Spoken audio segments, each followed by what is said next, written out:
Welcome back to the Zach Djellab channel, ladies and gentlemen. I hope you guys are doing very well. Been a rough start to the day today, but I'm here joined by some incredible lads. Patrick Van Straten, how are you doing? I'm good. Zach Djellab brought a non-functioning microphone, so today I actually have to take the mic off him like Cannabis and LL Cool J. No idea what that reference is. But yes, I have basically bought some new mics, and one of them is a dud by the looks of it, so I'm calling the police on the guy. Wow. Henry Hill, how are you doing, mate? All right, stressed, but here we go. One of us could be a dud. Who knows? Maybe, So, yeah. maybe. Here's Pat. Well, boys, thank you so much for joining me. The two cameras are still here, all with Patrick Van Straten angles for your three camera Pat. You can see me, but you can't hear me. I think okay. I think generally, I'm gonna mime my me way and you through can this. just talk into this mic. It'll be fine. Okay. It's but funnier to take it, though. Yeah, it is.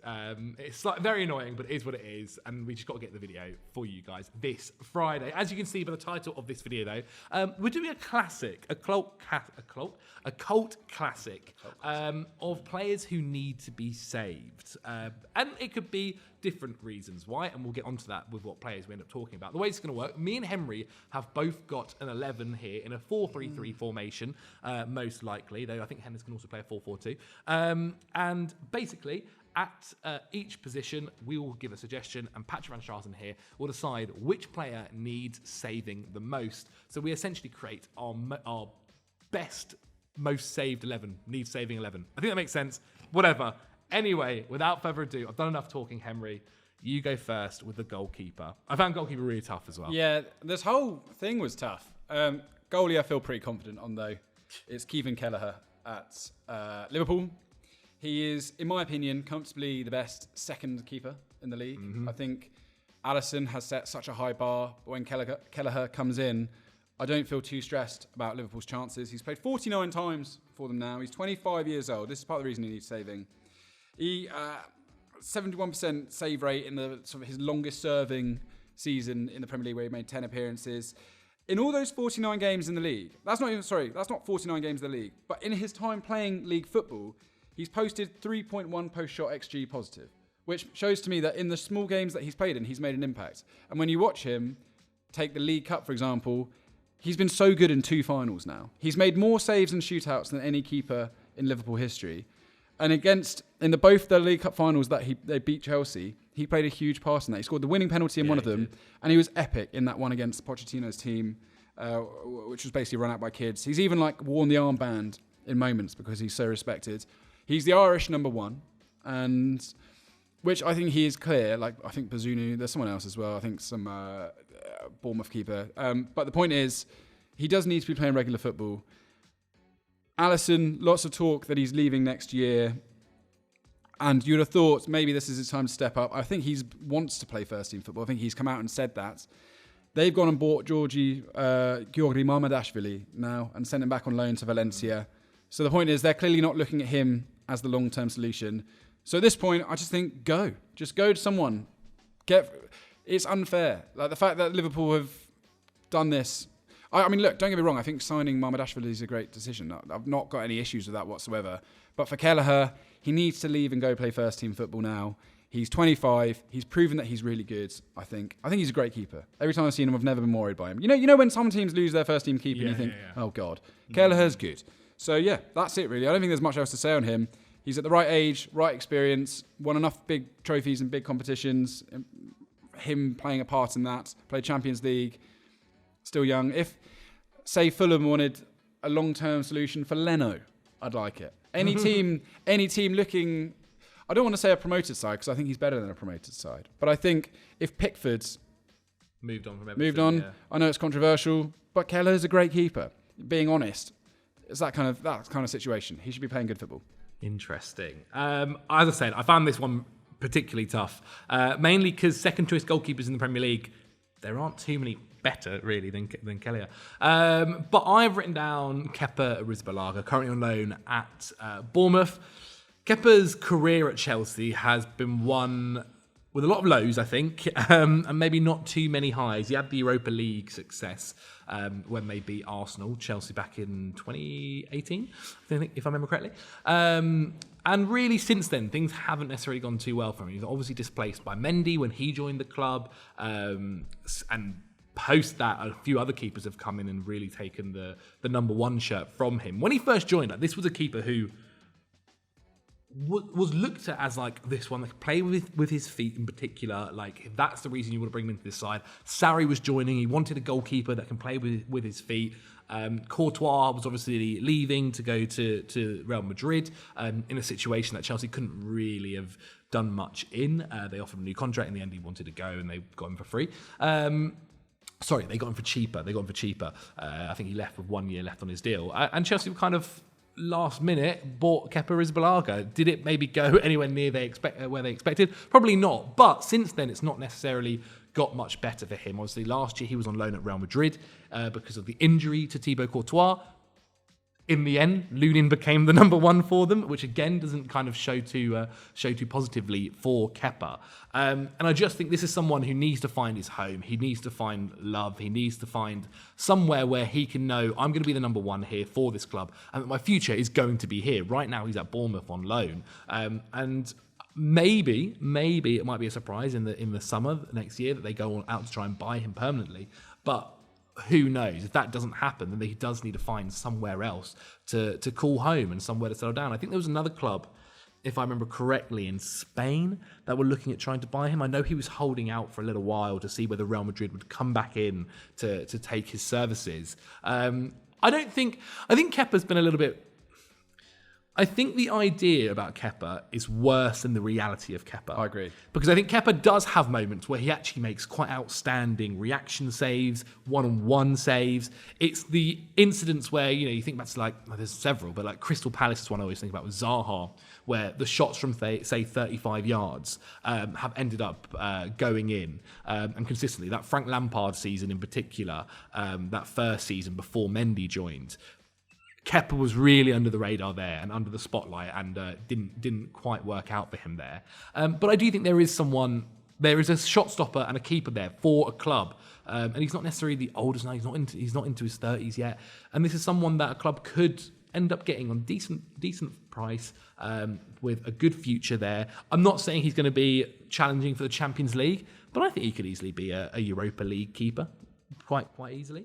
My suggestion is Kepa Arrizabalaga.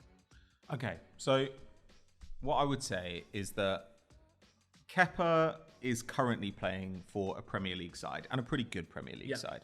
And, okay, does he need a permanent move away from Chelsea? Sure. But I would say he's playing at the level that he deserves, roughly, at the moment. He's playing for a team that are upwardly mobile, that have a good coach, that play an interesting style.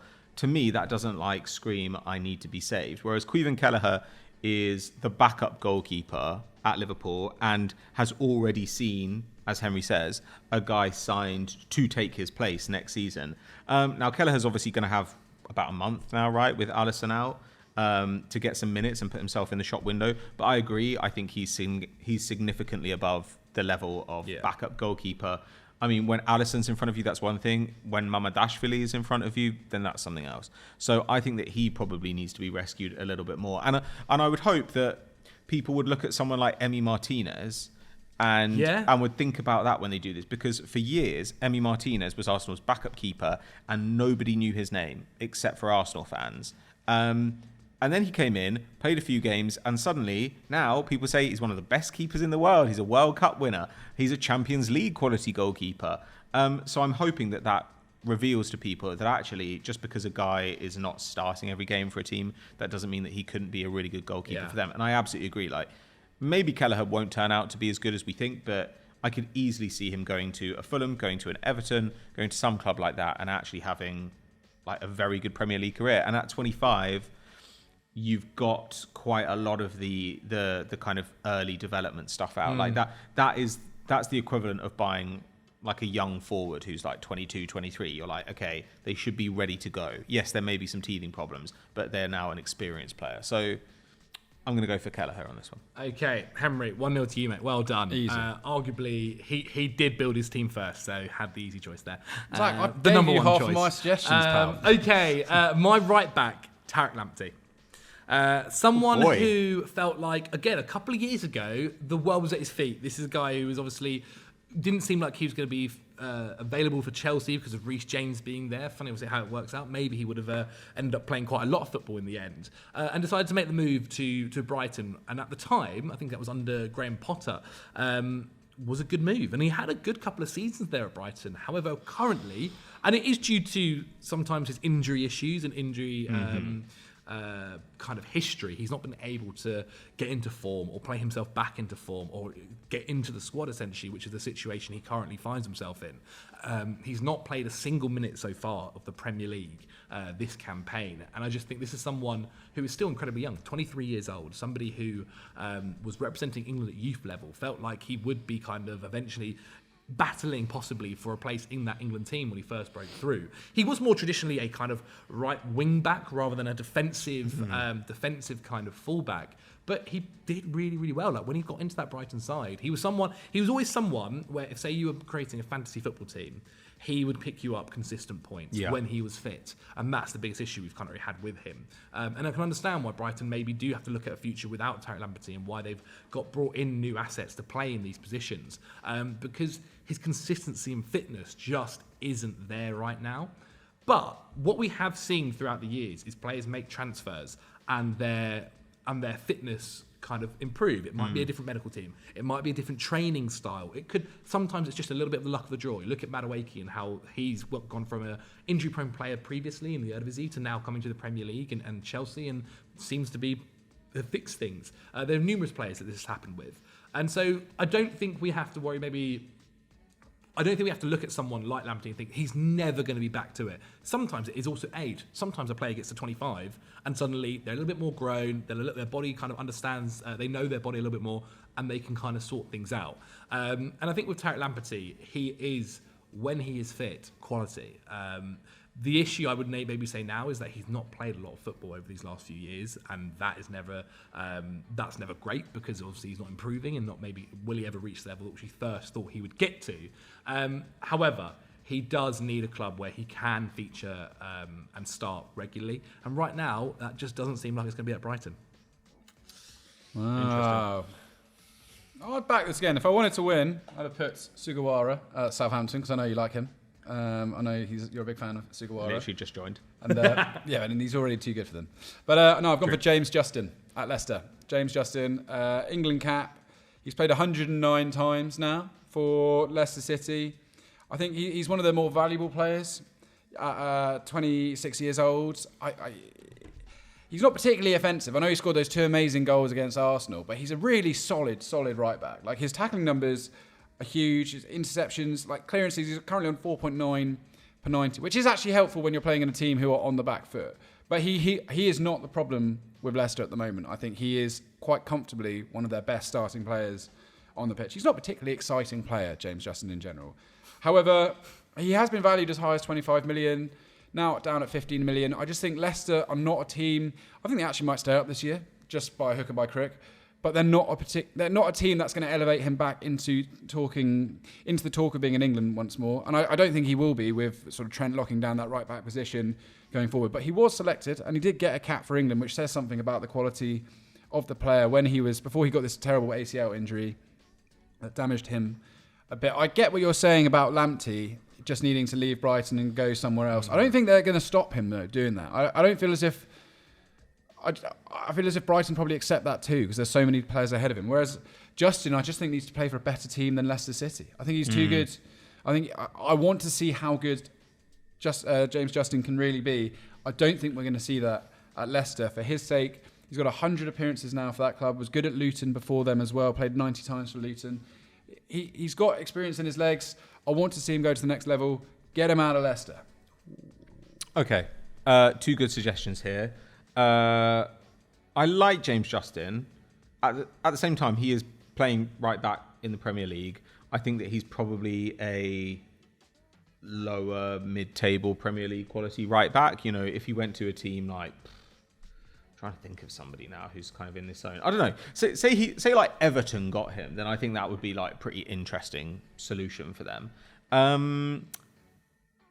But I think I will go for Lamptey just because there's a little bit more to dream on there. Like Lamptey at one point did look like one of the outstanding offensive wing backs in the game, and I kind of could see something like Atalanta who make a habit of this. He's injured though. He's always injured. I know, but Zach is right. We have seen players with consistent injury problems go to a different club with a different training regimen, with different medical staff, and they do manage to regain their fitness. Like Tariq Lamptey is not a 32-year-old, with like shot ligaments. He's still a relatively young player.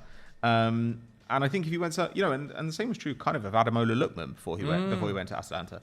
So I think it'd be interesting if somebody like that picked him up, somebody who was going to play him in what I see as his best position. And plus, the best of James Justin in the Premier League probably looks an awful lot like James Justin looks now. I don't think he's suddenly going to become, a great attacking fullback or anything. He's just going to be doing it for a slightly better club. Whereas there is a talent in Lamptey that we do not currently see. And so from that point of view, I want him saved for my sake as a spectator rather than for his sake as a player. Okay. Henry, I'll let you take the first centre-back. Yeah. Okay. This was difficult, in my opinion. I've gone for Radu Dragusin at Tottenham Hotspur. Oh, okay. Why? Because I like the player. No, it's more why. Said it in a really aggressive way to yourself. You're like, why? Why have I chosen him? Let me tell you. I really liked him when he was playing in Serie A. I thought he was brilliant at Genoa. I thought it was a really good pickup. Watched loads of him at Genoa. For 25 million euros, whatever they paid for him. 23 caps for Romania. I thought he was really good at the Euros. Particularly the game that Romania won against Ukraine. Dragusin was rock solid. I know you shouldn't judge someone based on that. But what was he good at in that game? Heading the ball away. Being absolutely fierce in defence. What is he not really being asked to do in a Postecoglou Spurs system is any of that. Because he's asked to play on the halfway line where he's not particularly fast. It's just a complete wrong fit for him. We saw him get sent off the other day, rightly or wrongly, but on the basis that he's not good for it. And we see Romero struggle in the Spurs system. And Romero is double the player what Dragusin is, quite frankly. Van der Ven, no one's getting in ahead of him. I think Van der Ven's one of the best centre-backs. So he's stuck behind. I think even Ben Davies is probably ahead of him, push comes to shove. Like, if they were honestly going to choose someone to play at centre-half after Van der Ven or Romero, Ben Davies is just so solid. He's just so reliable. He's there's a reason he's had the career. He did good. Yeah, he did good last season. I just think that he's only made 11 Premier League appearances for Spurs since signing last January. So he's not been there long. I know he's young at 22 years old, but I think stylistically he's the wrong fit for Spurs. I think there's a really promising centre-half there who did come through and play good football. Salernitana, he was on the books at Juve at some point, then Genoa. There's a really good defender there. I just don't think he's going to get any minutes or develop properly in the current Spurs system. So I'd like to see him go to a club where he can just head the ball away and be that rock-solid defender. Interesting. Okay. From someone who can't play to someone who has disappeared. Genuinely signed for this club just over a year ago today and has gone. He's training with the under-21s. He's fallen out with the manager. His name is Robert Holding. Oh, come on. He needs to be saved. You're bringing a sausage to a gunfight. This is unbelievable. Hey, this sausage had decent performances for Arsenal. And when Crystal Palace first picked him up, I thought it's fine. Like, genuinely, it's a fine signing. Yeah. Like, someone who, might not start over Anderson and Gehi last season, but is a good backup to have there for them. In the end, he has basically disappeared. I don't know exactly what he said to Oliver Glasner, but it can't have been good because, as I said, he's now training with the youth team. He has deleted every sort of trace of Crystal Palace away from his social media. He is not wanting to be there and basically doesn't seem like it's going to be fixed anytime soon.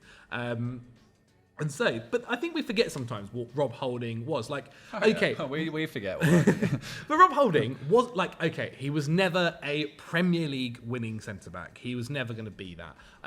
But he did end up forging a career of being a half decent Premier League centre back. Someone who could do okay things with the ball at his feet, knew how to defend his box well, like was good, decent in the air, was your overall average like centre back. I think if this is someone where, say, one of the newly promoted clubs were available, like Leicester, if they wanted someone in like him, I don't think that would have been too bad. I think someone like Dyche would get a tune out of Rob Holding. Exactly. I'm not sure he'd be a starter for him, but if Rob Holding came in for a game against a crappy team and he was playing under a coach like Dyche, I'd be like, that'd be right. Right now, sitting on the bench would be like, if he was in Dragson's position, it would be an improvement from where he is right now. Like, he's in a situation where he is playing no minutes at all. He is training with the youth team, and that's never good for a player, really, and very hard to come back from unless the manager kind of changes things. Even with, like, you look at the Jadon Sancho situation with Ten Hag last year. Okay, they supposedly made up this summer. He then got transferred out and very quickly was out of the team when they first started the season. Even when you do have a disagreement with the manager and it's supposedly fixed, it never really is. And so, yeah, I think Rob Holding is somebody who needs to be saved. I really want to go with Dragusin here, but I'm not. I'm going to go with Rob Holding, just because I think that Holding's situation is objectively a lot worse. Yeah, that is. I actually hadn't. I feel bad being. He did play for Arsenal. He has had a career. I actually feel bad for what I said. And yeah, you're right. To not even feature in the Palace. But it's not to be training with the under-21s. Like if a championship side signed Rob Holding, we would all be like, that's totally fine. Yeah. And yet he is playing with the under-21s. Whereas Dragusin, I think, will probably do another year or two of this. And if he's not playing regularly, then he will move on. And that sucks because I would rather see him developing. And Henry's right. He's just gone to a club that's a bad fit for him, where the centre-back slots are completely nailed on. But I also feel like Dragusin knew that. Like, Dragusin joining. I think when you're 22, 23, you always believe you're like. I think footballers are basically told that the way to succeed is to believe in their talent, and they always need to believe they can be the best. And I actually think sometimes footballers need to be told, like, your ceiling is probably like a good top 5 league player rather than like one of the best in the world. So maybe don't go to the club where they have 2 centre backs they've spent like 100 mil combined on, who they love. Like, don't go there. But I think he'll move on in a couple of years and probably have a good career somewhere in a slightly more conservative system. Rob Holding, it looks like, might just like kind of wind down his playing career. Yeah.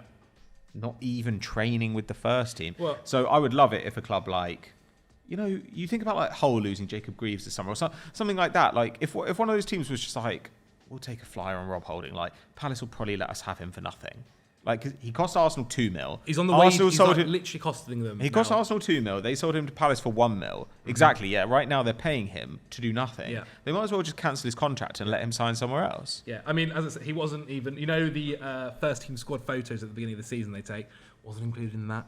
Really? Apparently, Glasner has spoken about it. That's really rough. Like, that kind of stuff. I'm just like, if you've just pissed off the coach a bit, I don't really think the coach should be allowed to like ban you from like the team photo because they don't like you. I think to do that, you should have to commit quite a flagrant breach of professionalism. Yeah. And from what I understand of Rob Holding, like, maybe he's got an argument with the manager, he's never been questioned as like a model professional. Like, I mean, Arteta, by all accounts, is like a very strict head teacherly, hard-ass dickhead. And like, Arteta really liked Rob Holding. He just didn't think he was good enough.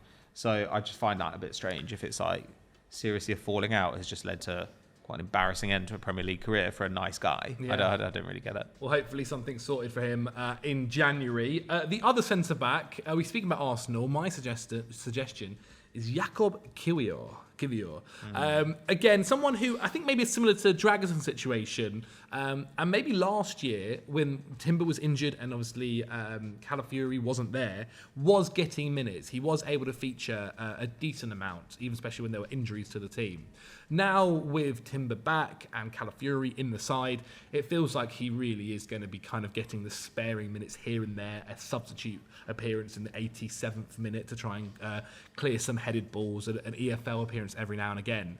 And I think he is a better player than just to be used sparingly. Like, again, this is a player who could be playing for a team challenging for a European place. He's good on the ball. He is great in the air, knows what to do defensively. Like, he worked well in Arteta's systems. Like, okay, you could tell, I think, sometimes watching Arsenal when he's in the back line that maybe he is the weak link there sometimes. But that's also overall- true of Calafiori. Like, I think Arsenal look a lot better with Calafiori in the side, but like, have you seen Calafiori defend wide lately? Like, when we leave him in space, he looks like Arteta's been bringing on Kivior because he trusts him a bit more in that situation. So like, being the weak link in that back line is kind of no shade on you. No, because that 100%. Because that back line is hilarious right now. But Exactly. But yeah, I agree. Like, plus he's a left-footed centre back. And you're like, clubs a always want that. left-footed centre back is like a very valuable thing to be right now. On the other hand, whether he's a backup or not, he's going to be earning Arsenal money.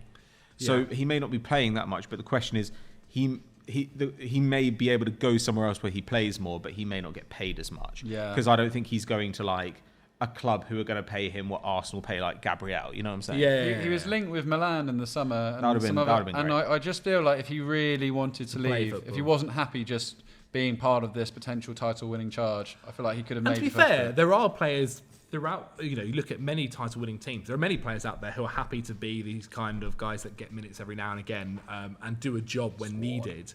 But I don't know. I always think it's hard to say when you're not in that actual situation where you can feel it and live it properly. But I always think that like, as a footballer, you surely want to be playing football week in, week out. And like, I know, okay, the money, you might earn 10 grand less a week, but you're still earning a crazy amount of money. But I get it. I do understand if like he was like, yeah, but I'm at Arsenal, like I'm at the best club I could possibly be at, and which would also make sense. But Kivior could easily be playing, as you said, for AC Milan. Yeah, I mean, if he'd gone to Milan, like then if that's really on the cards, then sure. He was heavily linked with Bologna and Villarreal, and apparently Arsenal in the end said, "You're not going anywhere. Like, we're going to keep you." Trapped. So I don't know about that. Like, I kind of do think he needs to be rescued, as in like he's better than being a backup to a guy who just arrived. Yeah. But again, I kind of think he's in the Dragosin situation. He'll probably do this for a couple of years, Yeah. and then Arsenal will be like, He's not super old. probably probably next summer. Do you want to hear my Arsenal will suggestion? move him on. Do you want to hear my suggestions? Go on then, Henry. Jesus. Sorry. Very punchy. Henry came in throwing man fists. who- Genuinely, he walked through this door, jacket zipped off, threw it at Patrick, said, "Hang that up for me." It was crazy. I've never seen anything like it. Classic entitled. HR would have a field day. Okay. Yeah, it's like, hang that up. You This is punchy, I would say. Actually, no, I back this. John Stones. oh boy. Okay. And Does he need to be rescued from the mountain of trophies that he's under? yeah, hear me out. I want to see John Stones play more football. I want to see him starting the way he starts for England and is excellent. Because he's only ever averaged 20 league games a season at City. And I know they rotate their centre halves. That is true. A lot. He's only hit 40 in all competitions once.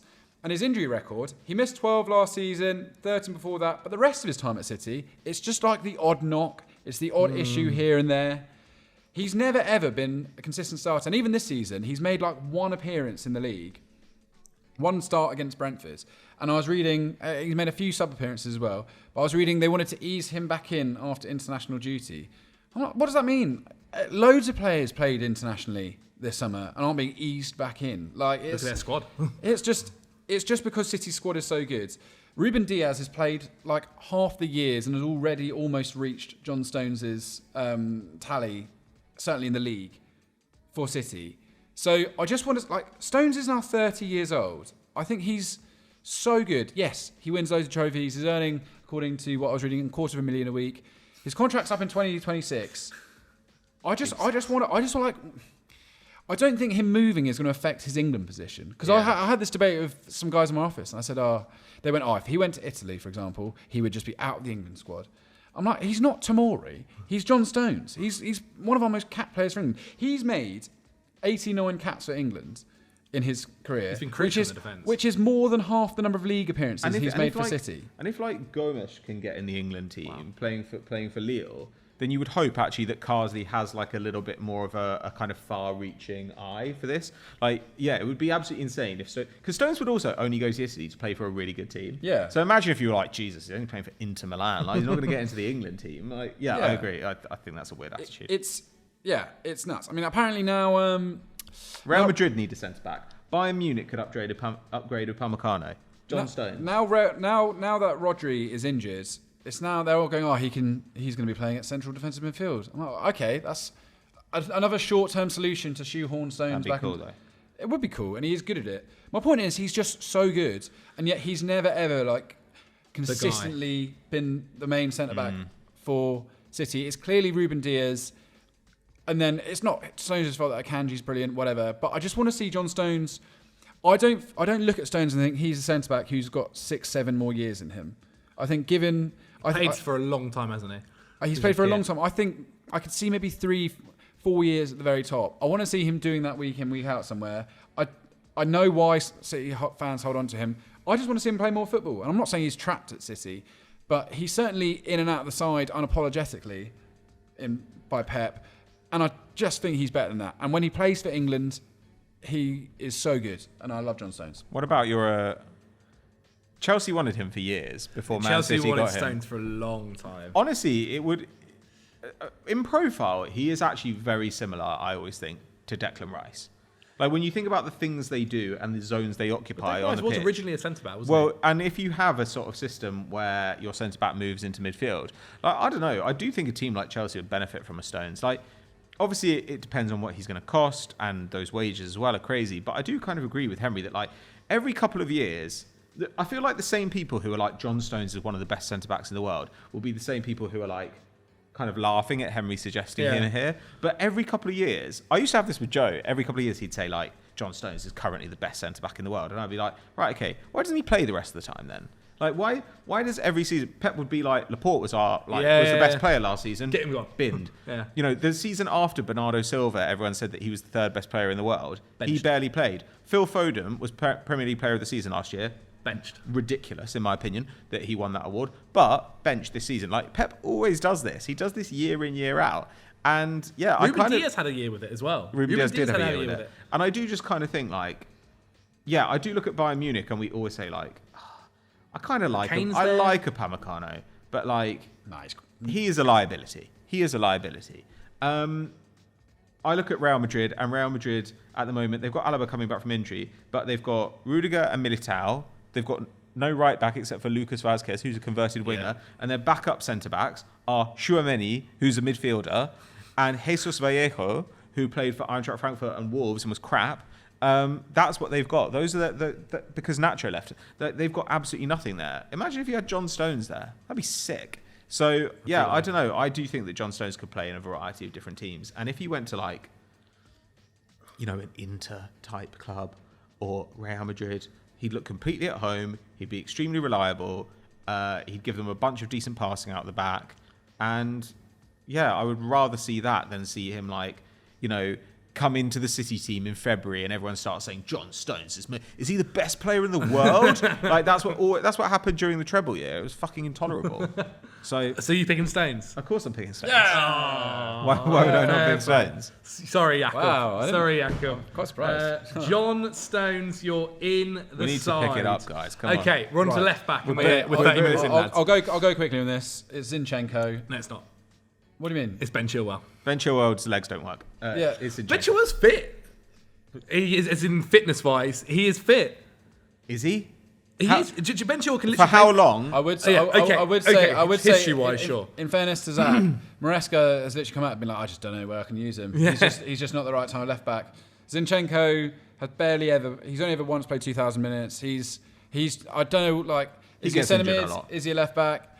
His attacking numbers aren't great. His defensive numbers aren't huge. He's a really, really solid player, and he's quite clearly not wanted by Arteta. Both of the managers that these guys have do not want them. Arteta will use Zinchenko at some point this season. Zinchenko is still one of the best. He's one of the best passers in the league. Ben Chilwell was used. He's kind of defensively unreliable. I think Chilwell was used in a no one cares about Ben Chilwell. Conference League game. I don't care. But that's what I mean. Ben Chilwell should be playing Premier League football. Should he? He's equally able to play Premier League football. I don't know how his leg is attached. Like, I don't know if it's attached by human flesh. His fitness issues, sure, he does have fitness issues, but so does Zinchenko. You think? Yeah, but Zinchenko still, like, has been playing for Arsenal, and I do think in the right kind of system, like, there's a real value for him. Currently, though, Chilwell looks like he's going to be having a year out. Unless he's sold in January, he's going to have a year out, which actually that applies to like 30 guys who play for Chelsea because you're an incompetent club. But that that for Ben Chilwell specifically, like I think in the end he was registered for the Premier League squad, so he can still technically play in the Premier League.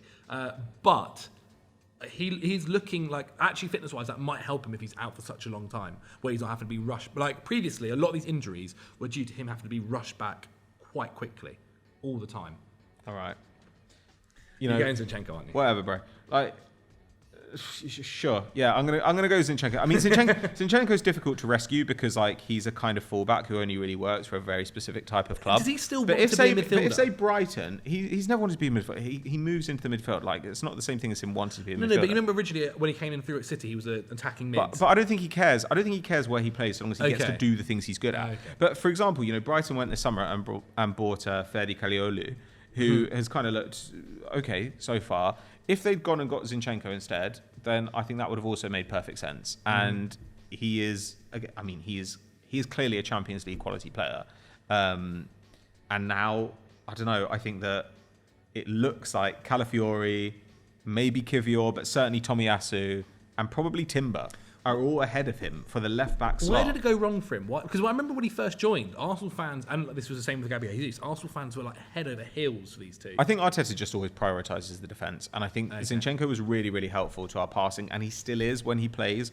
Arsenal do find it much easier to gain territory with him and to kind of dominate teams territorially. But he's not particularly good in the one-on-one. In fact, he's fairly bad in the one-on-one, though so is Calafiori. And Arteta seems to want as well to just have absolutely colossal guys. Yeah, big boys. Across the back line. Big boys. Yeah, big boys FC. And Zinchenko is not a big boy. He's a little boy. Indeed he is. Okay, Zinchenko's going left back. Currently, we've got Kelleher, Lamptey, Holding, John Stones, and Zinchenko. Right, guys, you need to Henry's rip beating these. me Come on. 3-2. DM. Go on, Hennes. I don't really. Well, Or midfield, whatever. I got Chukwuemeka at Chelsea. I think I was thinking either him or Casadei. I think Chukwuemeka is so talented. When he came in from Villa, he made 14 appearances. Then last season, he made 9 appearances in the Premier League. Got injured last season, didn't he? This season, he's made 0. And I look at the signings they've made, bringing in Dewsbury Hall. I just don't understand. I read another fan blog about this. What about Dewsbury Hall? He's not going to play either. Well, he's playing more minutes than Chukwuemeka right now. Basically 9 minutes. But yeah, sure. Conference League. It's fine.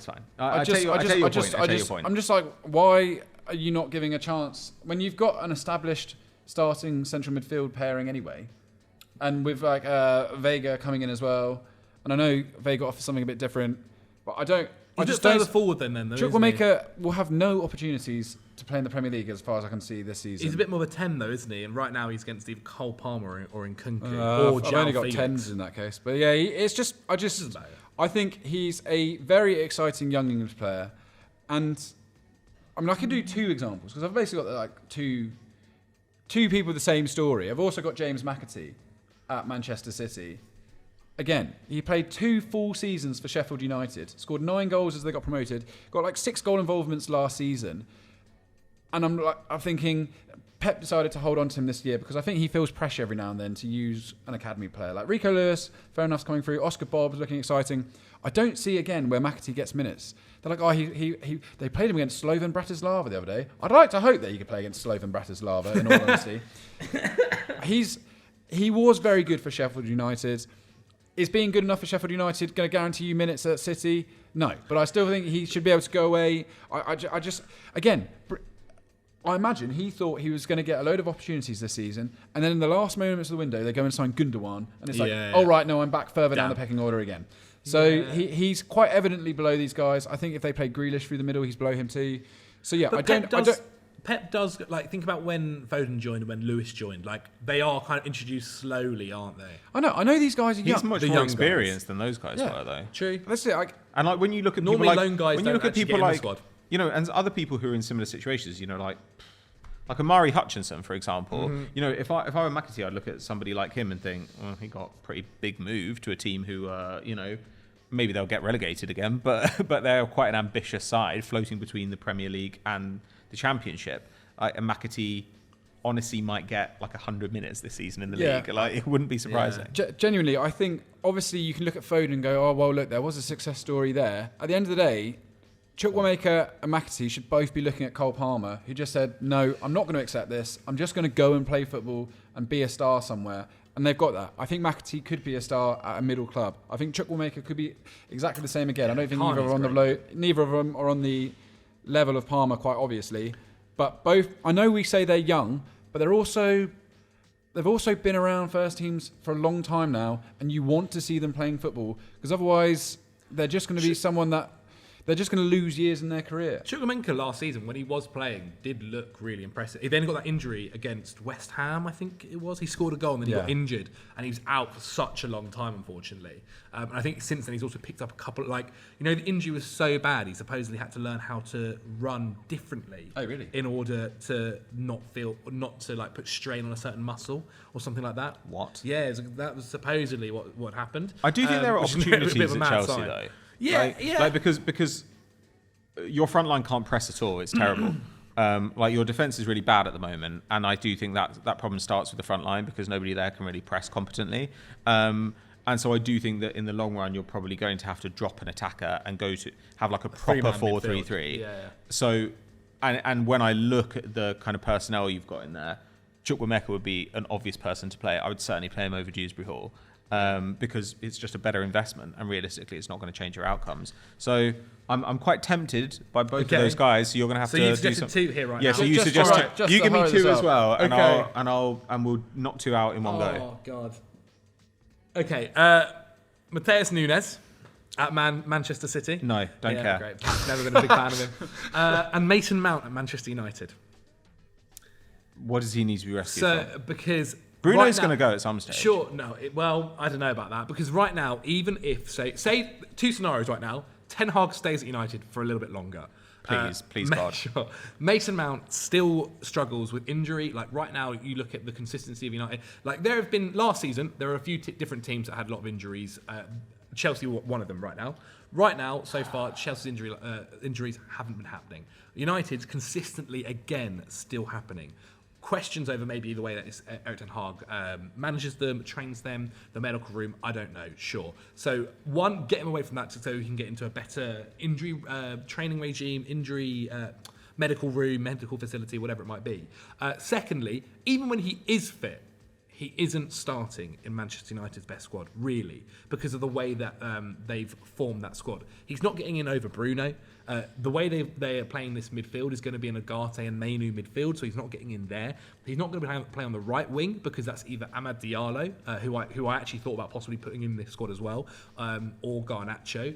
Rashford is now back at the left wing spot, and so he can't play on either of the wing spots. He's not going to play up top because they've got Xerxes and Højlund there. There's no position for him. And okay, even when Erik ten Hag does move on, another manager, unless they are to really upset the apple cart and start dropping Bruno or really not playing one of the new, not playing Mainu or not playing the brand new signing Ugarte, that's the only way I can realistically see him. Bruno is going to age out at some point though, isn't Bruno? How old is Bruno now? 30, 31? I'll have a look. I'll have a quick look. And there's obviously been talk that Saudi clubs were interested in him.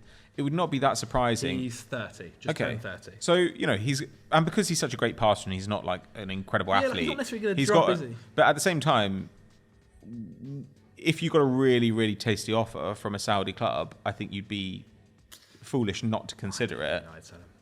Genuinely, I think United sell him. I'm kind They're of quite with hard Zach. up though. I'm with Zach on Mason Mount in that it's not a case that I just think he doesn't look like he's happy there at all. He's not playing good football. He's nowhere near the England team. And fans as well are started turning on him massively. I just want to see Mason Mount somewhere else. I want to see him play somewhere else and be valued. And I don't know if it's the style, the tactics, something Mason Mount as well is someone who, if we think back to say prime when he was at Chelsea, when he got double figures for goals and assists, still his number one asset was probably his work rate. Yeah. Like he would he was world class at kind of pressures and working hard for the team and constantly coming up and down that pitch. Yes, he then also got a lot better at like striking the ball and creatively. He had a couple of seasons where like Chelsea had a season where Jorginho finished top goal scorer on 7 goals. Right, and like if you look back at some of those chances he was making, it's a shame he didn't have more assists to his name at Chelsea. And so there is still a quality player there, a player who could play for England still. And it just feels like at the moment, with the way things are going in his career, just He's not even playing for the team that he's currently at, which is not good. Yeah, it's just that I kind of think if there is a player there to be rescued, then he should be getting in that United team. Like, it is not a team that's like impossible to get in. It's a team full of absolute dross, coached by an incompetent man. Like, it should be easy for him to get some minutes there. And the fact that he can't makes me a little bit concerned for where his actual talent level is right now. So I know that we saw him be good for one season. He was amazing that season. He really was. And we assume that there's some talent there, but he might just be in the Dele Alli vortex where like there's no way out. Because like what you're saying, it's kind of an imaginary idea, you know, like he's going to go to some club where he's beloved, where he starts every minute, no matter how badly he's playing, and he won't get injured, all this other stuff. Like, I just don't think there's a manager in the league right now who's just going to play him week in, week out at the standard that he's playing. It'd be a move abroad. Has to be a move abroad. Unless it was something like Palace, where they were like, you know what, we are a little bit thin. And you know, we actually think we're going to play like Kamada a bit deeper. That's kind of the thing we're talking about here. So I don't know. I think I'd definitely pick Carney, because every time I see him, I think, why don't I watch this guy play more? And the answer is he plays for the worst club in world football. Injuries have been a big issue for Carney. Injuries have been a big issue for Carney. Well, and going to the worst club ever made. So I'll go for him. And you know what? If you guys both agree on Mason Mount, we'll put Mason Mount in, but you're wrong. Okay. Let's move on. Or McAtee. My other one, I was between two here for this midfield position. Curtis Jones, I was thinking, and Buendia. In the end, I've put away Curtis Jones just because I was like, he is featuring for Liverpool enough. But I just feel like he could be like a star player at another club. He's a really good player. He is. He's amazing. He's amazing. But sometimes I think he's just, sometimes looked over a little bit too much. Anyway, Emiliano Buendia, back from injury for Aston Villa. Realistically, for Aston Villa in their starting 11, not going to be the starter for them. Might get a few minutes here and there off the bench. We saw him score a goal in the Cup, or was it the League? Coming off the bench after being out for so long. And you can tell, like, the squad love him. But this is someone who obviously has actually been around the Premier League for a little while now. When Norwich first came, coming up and down a few times. And then he got his move to Villa. And just unfortunately, things haven't quite worked out. And sadly for him, he hasn't been able to be a part of the process for whilst Villa have got better. Yeah. Essentially, he got injured, and whilst he was injured for such a long time, Villa decided to go and hire Unai Emery and become unbelievable. And he's not featured at all really during that time.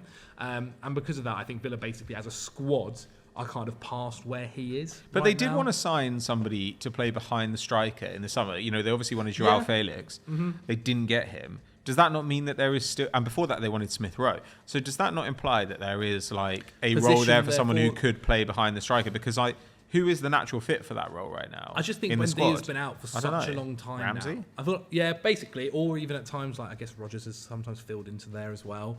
Buendia's more natural fit. No, he is. But this is a Buendia we're talking about probably from about 2 years ago. Sure. Minimum, right? And he's been out for such a long time. And it's not like Villa are going to go give him, like... They might give him a couple of cup games here and there, but that's not really going to be enough to get him back up and running. And so, for me, I feel like, another club elsewhere could really kind of get his career back on track. And we can start really talking about the level that he was achieving, because he was doing very well. Good player. I basically picked this player in midfield because I want to talk about him, Tyler Dibbling. Talking about him as a right-sided central midfielder. He's only played about 8 games at the top level, but he is so fun to watch.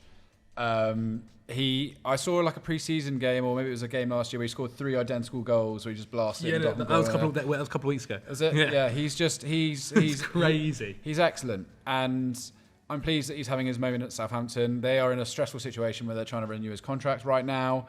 United are looking at him, aren't they? Well, that's the most classic United move of all time. Oh, you're a young English player. You have a God-given right to come to us. So at least he plays in a position they need, though. Yeah, I mean, look, the more I think about it, the more I don't mind him moving to United. It's just, for him, he needs a long, hard think. But it's just, I feel bad talking about Southampton. I appreciate what they're trying to do. But I think I like the fact that amid the turmoil, it's actually just one of their youngsters that has come through who's looked really good. They've always had a good academy. They do. They've signed tons of players and expected them to play in a very complicated system very quickly. It's not surprising to me that someone that's been around a while has stepped up. He's great. Southampton are going to get relegated as far as I'm concerned. Especially if Russell Martin stays. And so he's leaving Southampton whatever happens. and I don't think it should be in January for Southampton's sake. I don't even need saving because he is actually going to leave, but I just think he needs to play. Yeah. Right now, the most important thing for his career, right, is to play a lot. Yeah. So if he goes through the season, he gets like 2,500 minutes. He will be rescued next summer. Like somebody's going to go and buy him. I'm going to go Buendia for this, but I agree with you that Dibbling is a guy who I'm really excited to watch. Though I do feel like you can't be one of the best players in the world with a surname like Dibbling. The Dibbling. It's too silly. Yeah, fair enough. Have you seen the, seen the goals he scored in this youth game, by the way? No. Literally. Why would I from watch the about Southampton youth game? I just saw the highlights on Twitter, and it's about 27 yards, just right side, and he scores the exact same goal, bottom right hand corner, every But you can just watch him in the Premier League this summer, and every fullback who he's come up against has had a miserable time. And he looks like a rough time. And then he assisted. Oh God, was it Archer in another game where he plays like a really nice pass between like the fullback and the centre back. So if he has that in his locker as well, then that's exciting. And he seems like he again looks like, maybe it's just the way he runs, but he looks like a big boy. And I do think if you are a big boy and a fast boy, thin at the moment, but I think he needs to put a bit of muscle. Yeah, but that's all right. He's like he's what, 19? Yeah. Is he even 19? No, He might be 18. He's Yeah. younger. He's younger. All right, I'll go for my right winger. Go on then, mate. Okay, very simple. Kudus. I think he's just way better than West Ham. And He's gagging for Arsenal. Kudus is so good. I love watching this guy play. When they bought him, I was like, I can't believe they've pulled that off. That's an amazing signing. I just want to see him in a great team doing great things. Because when I watch him, he's so explosive. Some of the goals he scored, he's like run the length of the pitch and just blasted it in. He's so exciting. I'm sorry, West Ham fans. He is better than them. And He's certainly better than them currently. Yeah. And terrible. I actually have no issue with West Ham. I like the team individually, but Kudus is a star. The classic saying nice things about them before telling their star needs to leave. Henry seeing the comments, like scroll past him that are like, "Shut up, you posh twat," or whatever. Yeah. I want them all. Just wait, he's got one more specifically. Because Henry's a West End boy. No, genuinely, Kudus belongs at a very top club. He was linked and to the reason I say it Chelsea. is when you see it in the gossip columns, it's like He's a smart player. the gossip columns. It always goes, "Oh, West Ham are prepared to drive a hard bargain." They've got him on a long-term contract. He's not been there very long. West Ham will ask for silly money for Kudus at this point. He's almost locked in, isn't he? He's locked in. Did he not sign a release clause? Is there not a release clause? I don't know. I'm not sure. I don't know the ins and outs. But the point is, apparently I don't know why you do that for your West Ham. West Ham have made it very clear that if you want Kudus, you're going to have to pay a lot of money for him, which is a shame because I want to see him playing for a Champions League club.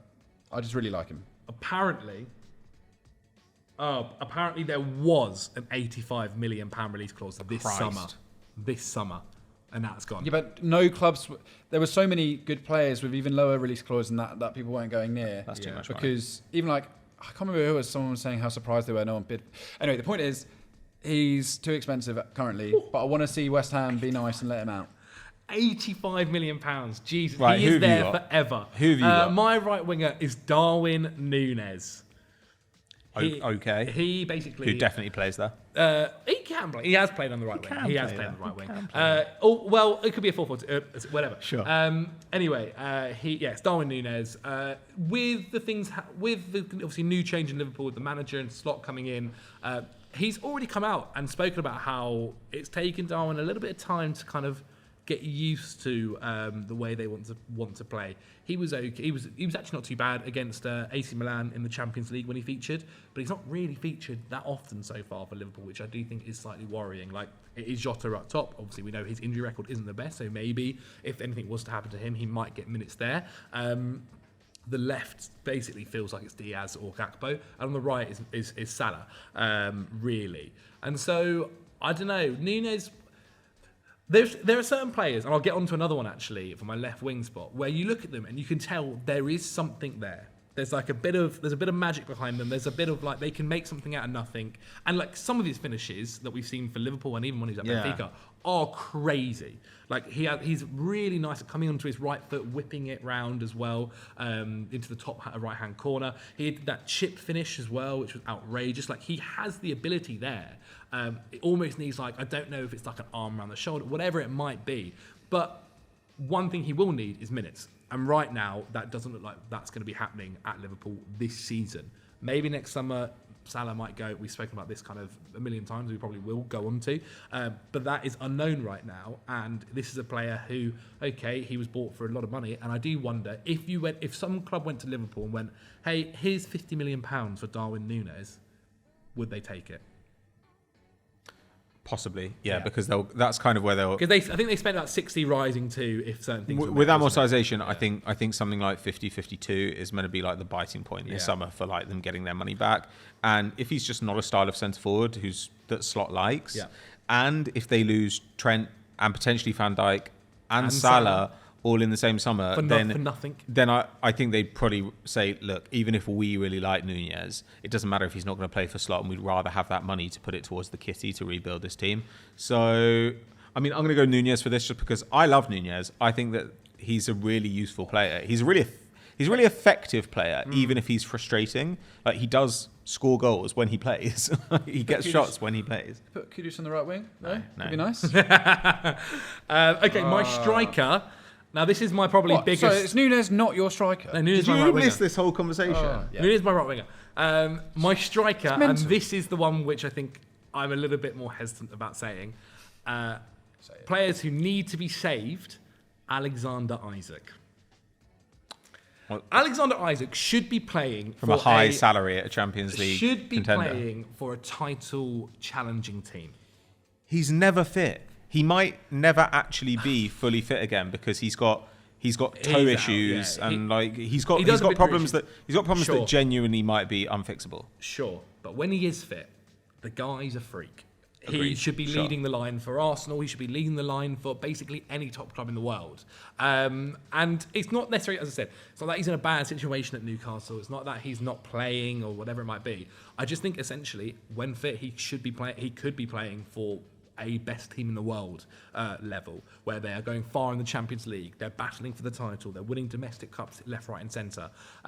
That's the kind of player he is. And I don't think that's going to happen, at least currently, for Newcastle for a little while. I mean, it's a very small violin for a guy who's like, who's like, sure, you know, filling his bag with like Saudi dollars every week, petrodollars. I did want just a little bit of a fun name in there, so I went with Isak. I'm worried about his fitness long term. I know you've mentioned that a few I'll times. do my final two players. First one is it's Julio Enciso at Brighton. I really like him. 2 seasons ago, when he scored that blistering goal against City, he burst on the scene then, almost out of nowhere, and was excellent. He had a facial injury 2 seasons ago, and then last year he tore his meniscus, so he was out for basically the whole campaign. Still, this season, you look at the Brighton business that they did in the summer, and I really worry about where he's getting any minutes going forward. He's going to be a sub. I look at what Buonannote's done going to Leicester, and he's having a brilliant loan spell at Leicester, and I think Enciso needs to do that. So I don't know if he needs to be saved from Brighton as such, but he certainly needs to leave to get some consistent minutes to get him going again, because I think he's too talented to just be someone that we occasionally see appear with Rutter, Minter, Mitoma, or Dingra, Pedro. Like, there's so many players I think are ahead of him. Even when the O'Reilly comes back, Ferguson. Ferguson. That's the thing. Ferguson at least does play, but he can't really complain being behind Welbeck at the moment with Welbeck's goal scoring. He fit Ferguson though. But so I think Enciso, I just don't see where he gets his moments at the moment in this Brighton side. Again, I don't think anyone needs to save him from Brighton because they're that good, except for Lamptey apparently. But he's certainly not going to get many minutes. And finally, my final suggestion is. And I listened to you, Wolves fans. I went away and I thought about Cunha. And I thought, is he a £15 million player? Maybe he's a £25 million player. I've doubled my value for him. Not quite. Because he... but sure. None of you seem to have listened to what we said, that spending $50 million on a player then having a rubbish squad elsewhere is not great. And you are bottom of the league. Someone said to me, how can you say Wolves are the Wolves worst? Fans went they went, how can you say Wolves are the worst team? I went, well, if you look at the league table, it's right there for you. We also didn't say they were the worst team. We said they were relegation candidates, which they definitely are and will be until they get relegated, probably. Cunha, the point remains, had once hit double figures in like the early stages of his career before they bought him, Atletico had moved him on pretty sharpish, and I still think it was a mistake to agree to pay £50 million for him. He has been good, but he's just better than what is quite an average squad, and I think he's taken on more responsibility. Yes, he got 12 goals last year, and he does look okay in moments. People are going, oh, Liverpool say they want him. They don't want him. I'm sorry. That's not true. It's just not true. Just because your friend who supports Liverpool said that doesn't mean that he will move to Liverpool. Oh my God. And someone said to me, oh, he's definitely if we sell him, we'll definitely get more than £50 million for him. Sorry, did you say more than 50 or 50, 15? 50. They were like, we would get more than what we paid for him. That's not true. No, you wouldn't. It's not true. Don't get me wrong. I think he could be a £30 million striker tops, and he is good. And the reason I include him on this list is because I want him to be at a better club than Wolves, because quite clearly he's better than what Wolves are doing right now. So this is me trying to break bread with you, Wolves fans, by saying that your star striker is better than your club. Breaking the bread and then chucking it in his He's face crap. is what He's crap, though. Okay, well, my final one is for the left wing spot, Mykhailo Mudryk. He again is someone should be rescued from his career in football because he's clearly not a footballer. No, okay. Let me make the points first. He's like a failed sprinter. There is, In the 80s, in the 80s, the Soviet Union would have given him insane peds, and he'd have been the fastest man on earth. But instead, he's stuck playing for Chelsea. There is again. I mentioned it in Nunez. There is something there. Like you can see, there's some raw ability there, which if harnessed well and developed, he can be a fantastic winger. He really can. But the issue is right now. Though, is he? No, he's not. But I cannot believe he was paid. They paid £80 million for him. And we don't even talk about him anymore. 60 rising to. But we don't even talk about him anymore. No, but this is It's part. the first time I'm thinking about him since you signed him. But he does need to start playing football again. Like he is essentially, he is part For of the this first Chelsea B team. Like he never really became a first team starter even under Pochettino. No, I just meant he's never played football in his life. But He's been on a pitch while a football game was happening. Brilliant. But he does need consistent. Shakhtar. He does need consistent football right now, and I think part of that is not necessarily going to happen for Chelsea right now, especially now they've brought in Jadon Sancho and whatever other wingers that could. The 10 other guys. Yeah, literally the Brazilian and Ecuadorian that will be joining as well. Sorry, what? Next summer. Paez and the William Estevao. Oh, sure. Estevao, yeah. Anyway. But Mudryk, I do genuinely believe like he'll have moments where you sit there and you go, "Oh my God, he's actually unreal," and then he'll play a 10-yard pass and put it 10 yards wide. Or someone will pass him the ball, and you'll look at him thinking and about how he's going to touch it, and then it goes badly. Exactly, yeah. Or it's like the wrong decision. It's so on and so forth. Like he came on against Nottingham Forest and actually had a really good 15 minutes, put a fantastic ball for Nkunku, who then kind of put it straight at the keeper in the end. It was a good save. But yeah. That's my final suggestion. I feel like Chelsea already saved him, from fighting on the front line in Ukraine. Mudryk's better than you're giving him credit for. He is good. Like when he plays for Ukraine as well, he's so good. Oh my God! I didn't think he was great in the Euros. I didn't think he was great in the Euros. I think that in unstructured international football, or in the Ukrainian league, sure, I think that's totally fine. I think when he's running through a cabbage patch, he's totally okay. But I just think he's just not a Premier League footballer. I'm amazed. I feel like in the Conte days, Conte would have been like, this guy's going to be a wing back. Victor Moses. Because Conte would just look at any single thing and he'd just squint and be like, wing back. So I don't know. Who did you say? I'm going to say. So you got two suggestions. Julio Enciso for sure. Julio Enciso for sure, because I think Joao Pedro, every time he's fit, he's going to play, and now they've got 5 minutes for a route. There's just not a lot there for Enciso. Funnily enough, I don't know if you. I've not spelled that right, but whatever. I don't know if you've done this purposely. Whoever the next one wins. Whoever you pick for the next one wins. So it's currently 5 players for me and 5 players for Henry. So it's Mudryk versus Mudryk or Isaac versus Cunha or Kudus. Jesus. You know what? Mudryk. You know what? Or Isaac or Cunha or Kudus. You know what? I will go Mudryk. Because like every person, I'm a little bit Roadrunner curious. So I'm like, maybe if you graft a brain onto him, in a laboratory, the way they do with ants or something, maybe he could be turned into a footballer. That might happen. Okay.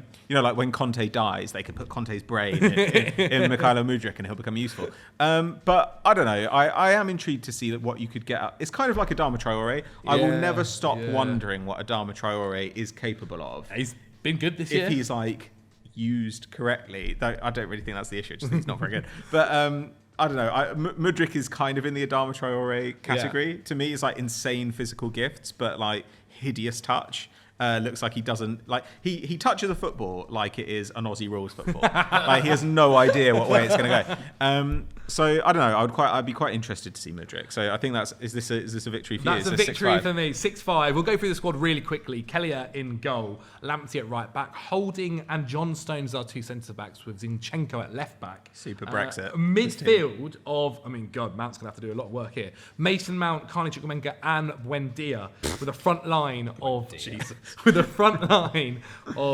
Nunez, Enciso, and Mykhailo Mudryk. 4-3-3, guys. Let us know in the comments below what you thought and what other players we haven't suggested or who you think should have been in the final 11 for players that need to be saved. Let us know down there. Henry Hill, for people at home want to check you out, where can they go? Go watch my quiz with Jimmy Billard. It was an absolute thrill ride. They're all good fun.